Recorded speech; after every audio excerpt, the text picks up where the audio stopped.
Welcome to Thesaurus Thrive, your source for deep dives into word meanings, definitions, and synonyms.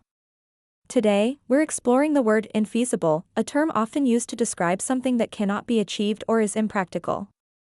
In this video, we will uncover the definition of infeasible, discuss the various ways it can be used in sentences, and present synonyms that offer alternative ways to convey the same idea. So, let's begin. What is the meaning of infeasible? The term infeasible is defined as something that is not possible to do or achieve. It refers to plans, ideas, or tasks that are unrealistic or cannot be accomplished due to certain limitations. When something is described as infeasible, it implies that it is either beyond reach or highly impractical. For example, a business project may be deemed infeasible if the cost is too high, or if the necessary resources are unavailable. Infeasible synonyms.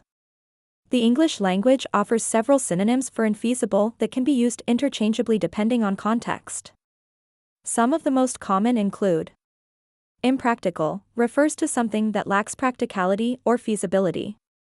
Unworkable describes a plan or task that cannot be carried out. Impossible, used when something cannot happen or be done under any circumstance. Unattainable signifies something that cannot be reached or achieved. Unachievable highlights the difficulty or impossibility of completing a task. Each of these words conveys the idea of infeasibility, but each offers a nuanced take on what makes a task or plan unachievable. Infeasible in use. To better understand the word infeasible, let's look at a sentence. Building a space station on Mars with our current technology is an infeasible goal. Here, infeasible indicates that the task of constructing a space station is beyond the scope of our present capabilities.